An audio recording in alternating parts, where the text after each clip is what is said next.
Educação à distância, mudando realidades.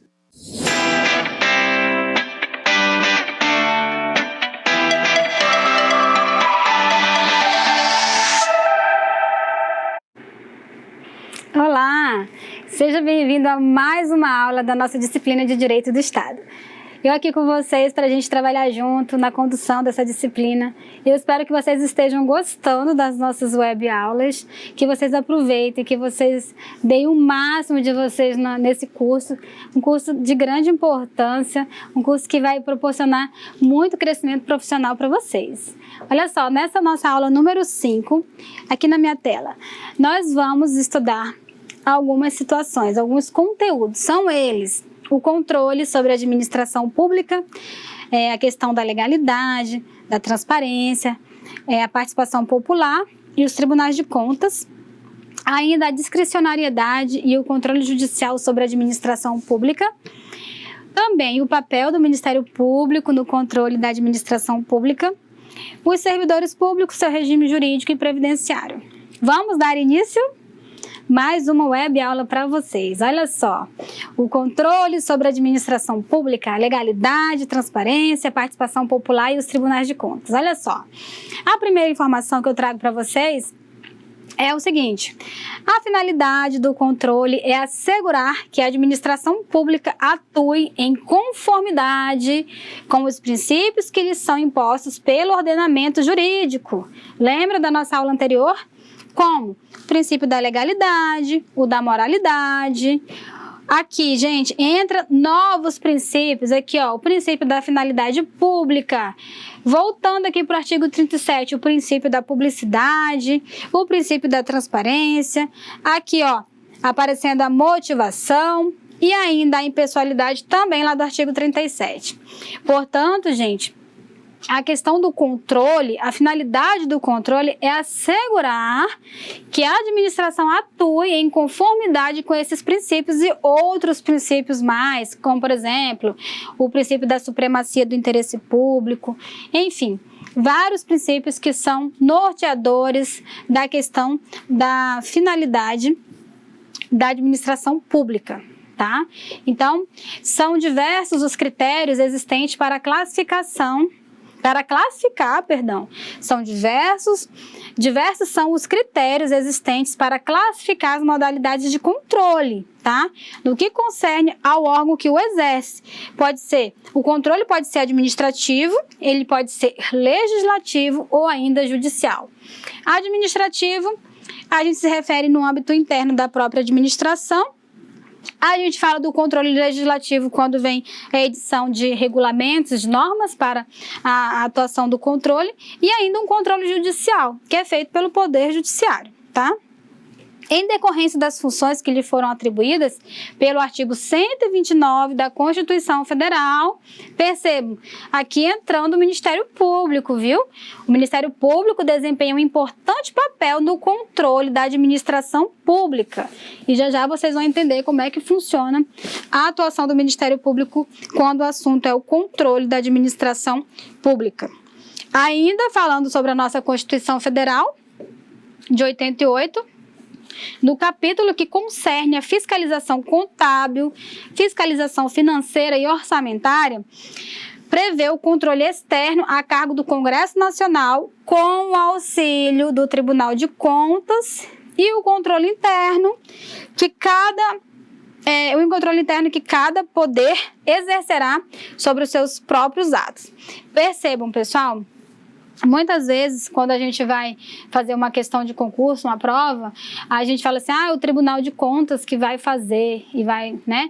Só que a gente tem que ver que o Tribunal de Contas, ele vai estar auxiliando, tá? A gente vê que até aqui no Estado de Rondônia, que quando você vai ler lá a Constituição do Estado de Rondônia, fala que o controle poderá ser feito, ele é feito com o auxílio do Tribunal de Contas, é feito pela Assembleia, no caso, com o auxílio do Tribunal de Contas e não diretamente Teoricamente, no texto você vê que na prática ele faz, mas a redação, o texto de lei, a letra da lei vem dizendo que é com auxílio, então vocês não confundam esse detalhe, tá? E ainda o controle interno, que cada poder exercerá sobre os seus próprios atos. Por quê? Porque é um controle interno, é dali para dentro. É por isso que chama controle interno sobre os seus próprios atos. Vai estar do artigo 70 até o 74 da nossa Constituição Federal. E falando sobre participação popular nessa temática, como é que funciona? Olha só, a participação popular na gestão e no controle da administração pública refere-se à ideia de Estado democrático de direito, né, consagrado no preâmbulo da nossa Constituição Federal, em que pese o preâmbulo não ter força normativa, não ser uma norma vinculante, a questão da participação popular, ela vem consagrar esse preâmbulo da nossa Constituição Federal, que é proclamado também lá no artigo 1º e ratificado no parágrafo único com a regra de que todo o poder emana do povo, que o exerce por meio de representantes eleitos ou diretamente nos termos desta Constituição. Aqui, pessoal, você vê que nós temos uma democracia direta e indireta, porque todo o poder emana do povo, que o exerce por meio dos seus representantes eleitos, aqui você percebe que é indiretamente, ou diretamente nos termos desta Constituição. Então, da redação aqui, você consegue extrair, consegue verificar que o poder que emana do povo, ele pode ser de forma direta e indireta, tá? Algumas hipóteses de como instrumentos de controle podem ser mencionados. Olha só. O direito à informação, que está lá no artigo 5º, no inciso 33, com que se assegura ao cidadão a possibilidade de conhecer os assuntos que estão sendo tratados no âmbito da administração pública, tá? Resguardados os casos que têm sigilo de Estado, segredo de justiça, enfim. Existem os casos que são passíveis de não serem passadas algumas informações, mas existe sim o direito à informação, onde o cidadão tem todo o direito de solicitar informações de assuntos que estão sendo tratados no âmbito da administração pública, tá?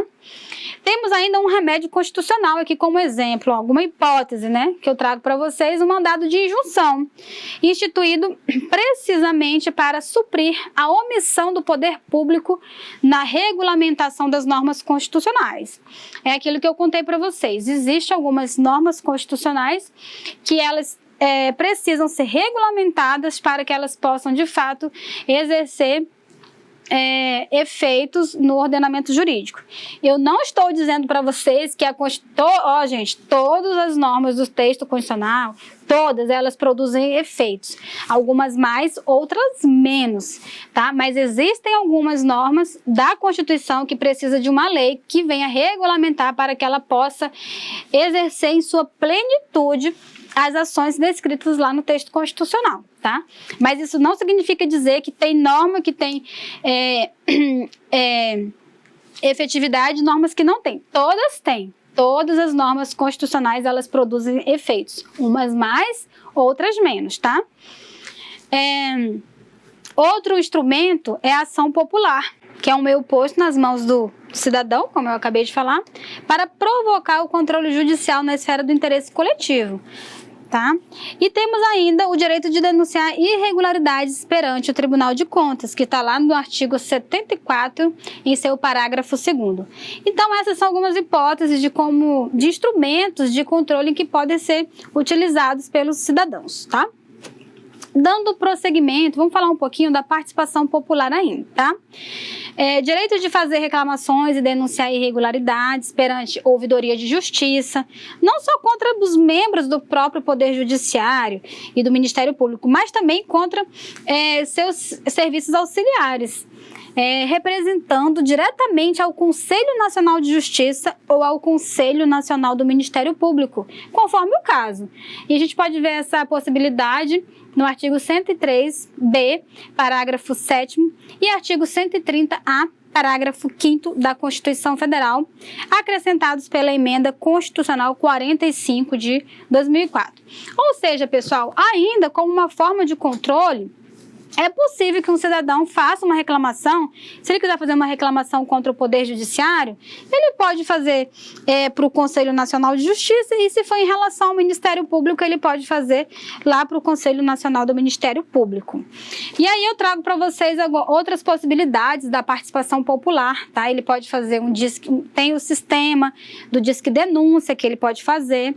Inclusive, olha só, aqui no Tribunal de Contas do Estado de Rondônia existe um aplicativo que é onde o cidadão pode registrar todas as suas queixas, pode, inclusive, eu não sei se tem a opção de mandar foto, mas se eu não me engano, tem até a opção de você mandar uma foto de uma situação que você quer fazer uma reclamação. A gente fala denúncia, a gente fala Disque Denúncia, mas tecnicamente dizendo, só quem pode fazer denúncia é o promotor de justiça, né? O Ministério Público é que faz denúncia. A gente leva a notícia do crime ou a reclamação, enfim. Mas aqui, de forma comum falando, tirando essa questão técnica do direito, a gente pode falar que existe o sistema de Disque Denúncia, temos também as audiências públicas, onde o cidadão é convidado a participar das decisões ali pelo município, pelo estado, enfim, e também temos a consulta pública, entre tantas outras possibilidades de participação popular. Vamos aqui para a tela.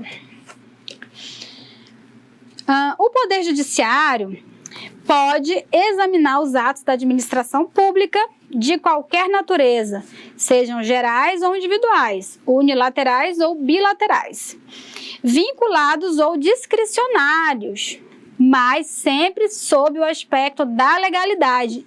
E agora, pela Constituição, também sob o aspecto da moralidade, tá? Podemos ver lá no artigo 5º e no 37 essa possibilidade. O Poder Judiciário, pessoal, ele pode examinar os atos de outros poderes, no caso, mas ele não pode, tem uma questão que é uma questão de mérito que ele não pode adentrar, tá? Mas lá na frente eu vou contar para vocês como é que funciona. Quanto aos atos discricionários, sujeitam-se à representação judicial, desde que não se invadam os aspectos reservados à apreciação subjetiva da administração pública, conhecidos sob a denominação de mérito. Tá aqui, pessoal, a informação que eu tinha acabado de comentar com vocês já aparece aqui, tá? Quando o Poder Judiciário ele vai fazer a análise de algum ato da administração pública para dizer se está certo ou errado, ou para anular, enfim, o que vai acontecer? Ele não vai poder fazer a análise de questões de oportunidade e conveniência, que são os atos discricionários, tá? Portanto, desde que não seja... Desde que não se invadam esses aspectos, questões subjetivas, o Poder Judiciário poderá fazer análise, não quando envolver essas questões subjetivas, ok? O papel do Ministério Público no controle da administração pública. Tinha comentado com vocês que é de grande importância a questão do Ministério Público no controle. E olha só, o Ministério Público, ele tem o poder de entrar com uma ação civil pública, tá? Isso daí é bem tranquilo, ação civil pública. Temos também o inquérito civil, tá? O inquérito civil, ele serve inclusive para alicerçar, para o promotor, no caso, ter uma base, quando ele quer ter um fundamento para ingressar com uma ação civil pública, ele pode instaurar esse inquérito civil ou não, tá? Vai depender do caso concreto.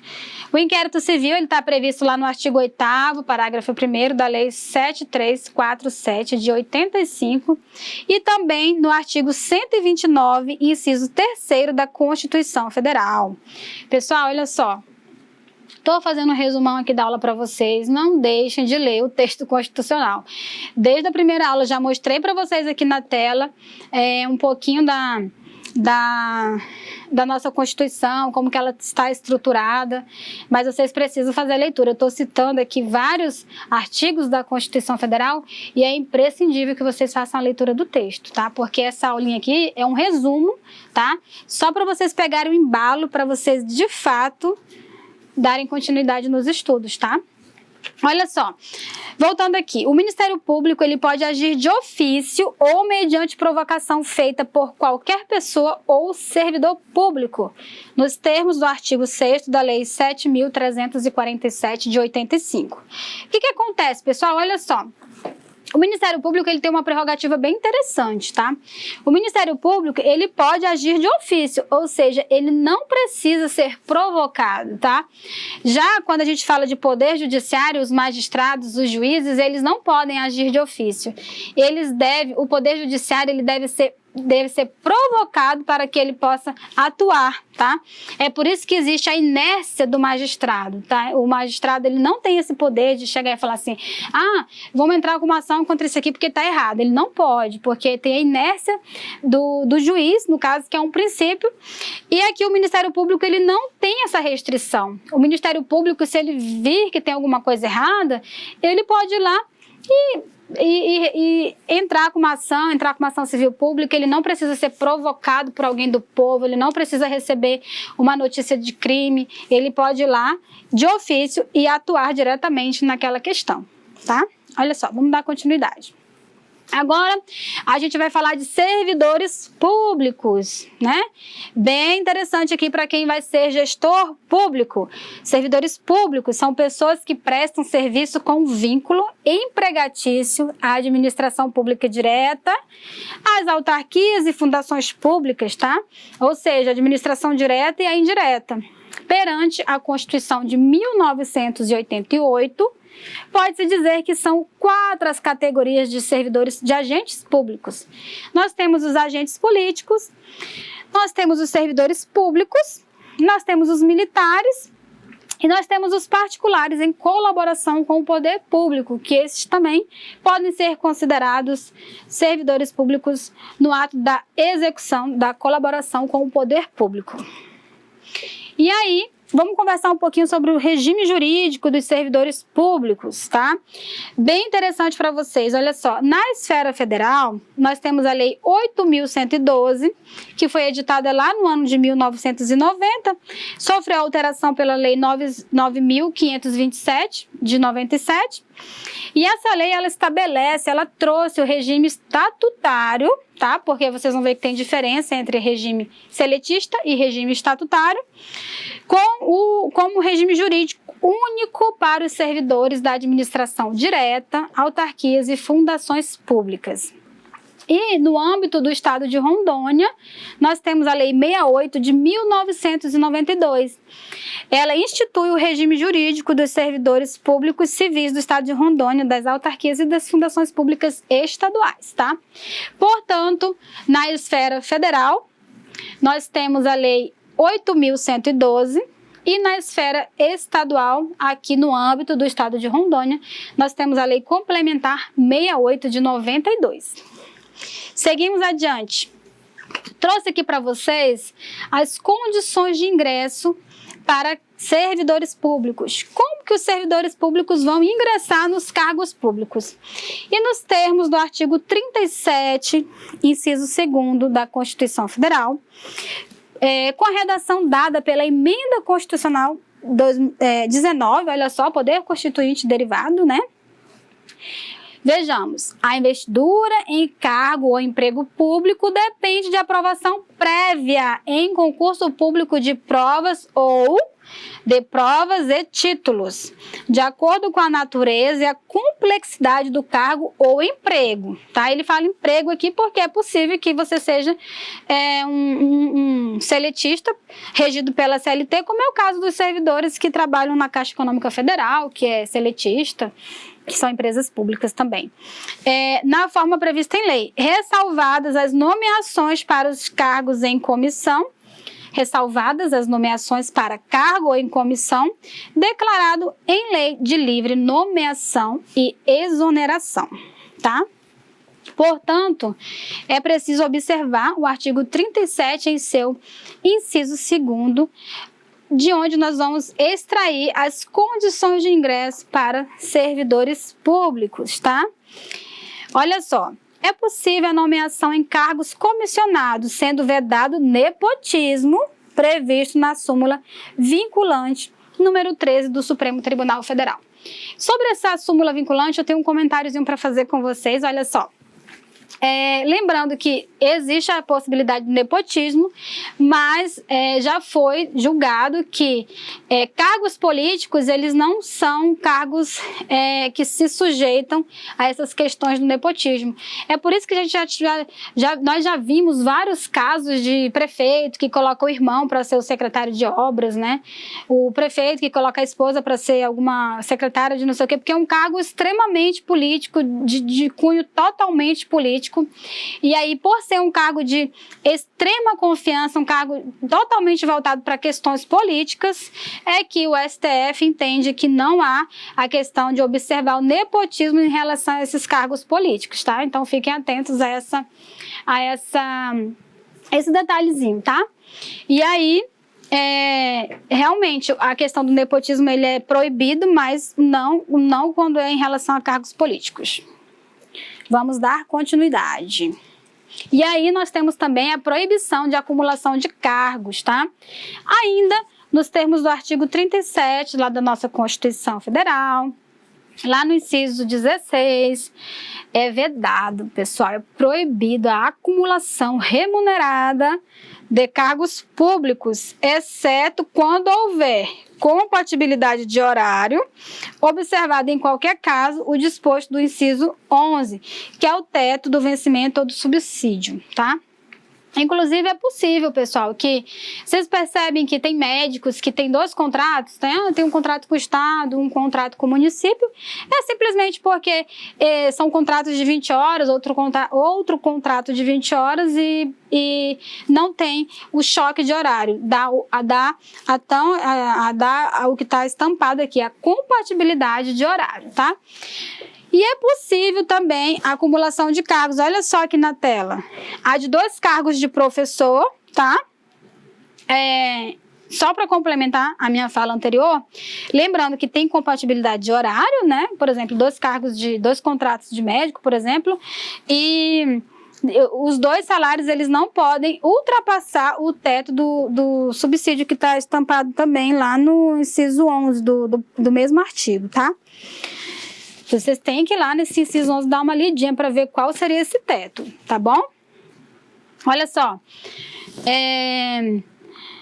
há de 2 cargos de professor, há de 1 cargo de professor com outro técnico ou científico e há de 2 cargos ou empregos privativos de profissionais da saúde com profissões regulamentadas. Tá aqui as possibilidades de acumulação de cargos públicos. E aqui a gente vai conversar um pouquinho sobre regime previdenciário, tá? Requisitos gerais da reforma, tá? A primeira coisa, pessoal, quando a gente conversa sobre o regime previdenciário de servidor público, a pessoa fala assim, com quantos anos eu vou poder me aposentar, né? E aqui a idade mínima é para mulheres 62 anos e para os homens 65 anos, isso com com a questão da reforma tributária que acabamos de passar recentemente por meio da emenda constitucional 103. Olha só, vamos aqui para a tela. Essa idade mínima serve tanto para os trabalhadores do setor privado como para os servidores públicos. E aqui eu vou sair da minha tela porque eu vou trazer uma apresentação para vocês de uma tabelinha aqui sobre a questão previdenciária, já está. Olha só, eu trouxe aqui o antes e o depois para vocês, pessoal. Olha só. Antes, como é que funcionava a questão antes da reforma? Homens, eles se aposentavam com 60 anos, mais os 35 anos de contribuição, mais 10 anos no serviço público, sendo pelo menos 5 no serviço público. Agora, aumentou um pouquinho, vejam só. Homens, 65 anos de idade, mais 25 anos de contribuição, mais 10 anos no cargo, sendo pelo menos 5 anos dentro desses 10 anos do serviço público. Ou seja, 10 anos no serviço público, sendo no mínimo 5 anos no cargo, tá? Antes, as mulheres eram com a idade de 55 anos e agora passou para 62 anos. Percebam, pessoal, notam que antes da reforma, para homens, era 35 anos, né? de contribuição e para as mulheres eram 30 anos de contribuição. Agora, os dois, tanto para homem como para mulher, são 25 anos de contribuição. Portanto, após a reforma, as mulheres, antes tinha a idade mínima de 55 anos e agora tem a idade mínima para aposentadoria de 62 anos, sendo 25 anos de contribuição, tanto para homem quanto para mulher, mais 10 anos na função pública, sendo pelo menos 5 anos no cargo, tá? E aí temos uma regrinha para professores, tá? Antes era 55 anos de idade para homens, 50 anos de idade para as mulheres, sendo... agora passou a ser 60 anos para homens e 57 anos para as mulheres.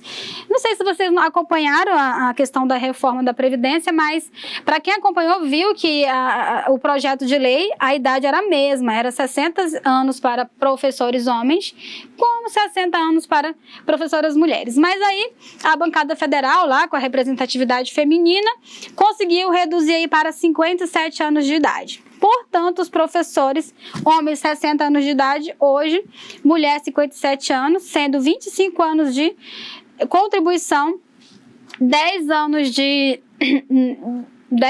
no serviço público, sendo pelo menos 5 anos no cargo. Lembrando que esses professores aqui é para aqueles professores do ensino fundamental, até que seria... do ensino fundamental, no máximo até o ensino médio, tá? Aqui não enquadra professores que dão aulas para graduação, pós-graduação, os mestrados e doutorados, não entra, aqui é só até o nível médio, tá?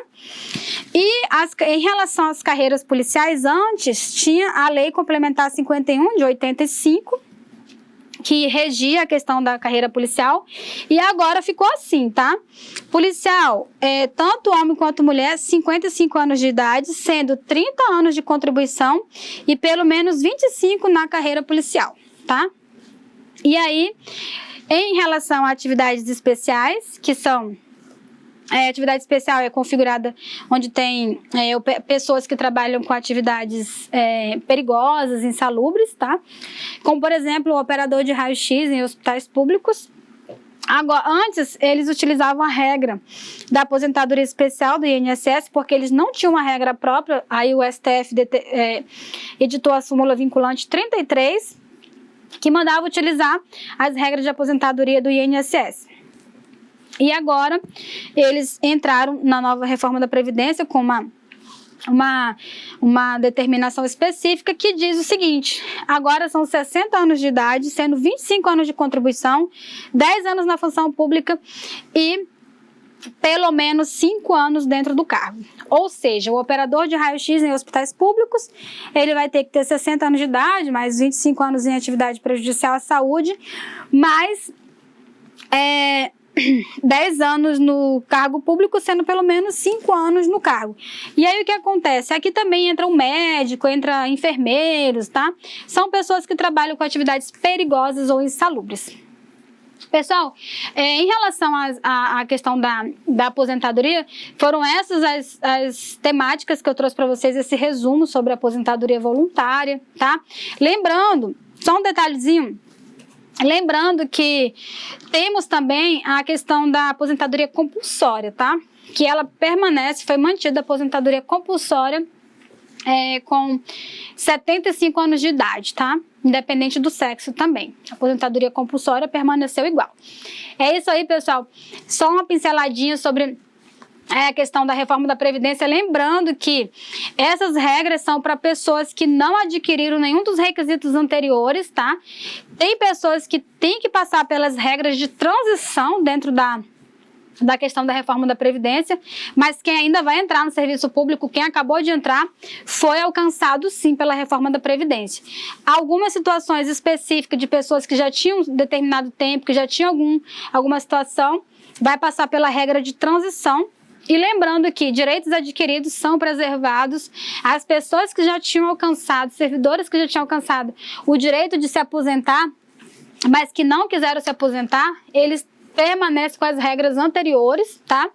E lembrando também a questão do abono permanência, que eu ia comentar com vocês, O abono permanência é aquela situação em que o servidor público ele já tem o direito de se aposentar, ele já tem tudo para se aposentar, mas ele não quer se aposentar porque com certeza ele vai perder dinheiro, vai perder, por exemplo, auxílio alimentação, auxílio transporte, perde vários auxílios que ele só teria direito se ele estivesse efetivamente no cargo. E aí ele resolve não se aposentar, porque ele, por vários motivos, porque ele não quer perder dinheiro, porque ele não quer ficar em casa, porque ele se sente bem trabalhando e porque ele sente que a instituição ainda tem necessidade do serviço dele. E aí ele continua trabalhando, aí ele tem direito ao abono permanência. A partir do momento que o servidor público alcança todos os direitos de se aposentar e ele decide não se aposentar, ele faz jus ao abono permanência, que é o dinheiro da contribuição que iria para a Previdência. Ele vai entrar no contra-cheque do servidor, mas depois ele vai sair, por quê? Porque é como se entrasse e saísse, fica no 0 a 0, mas ele tem que entrar e tem que sair, que é para poder, esse entra e sai, ele gera reflexos na Receita Federal, tá? Sobre a questão do imposto de renda, tá bom? Então é por isso que ele é um dinheiro que entra e sai. Senão bastaria ele nem ser cobrado para depois, né? Enfim. É isso aí, pessoal, sobre as regras da Previdência, nova reforma, essas questões, lembrando que tem regra de transição. Foram só alguns pontos que eu trouxe para vocês, porque são pontos importantes, como a questão dos professores, a questão de policiais, a questão de pessoas que estão com situações de insalubridade. E aí eu desejo para vocês que vocês, de fato, leiam o material, vão atrás, tem muitos vídeos bem interessantes que nós disponibilizamos para vocês lá como link. Cliquem lá, assistam, porque vai ser importante. Todos esses materiais foram selecionados com muito carinho e muita dedicação, tentando levar para vocês a melhor qualidade no ensino aqui pelo Instituto Federal. Até a próxima aula.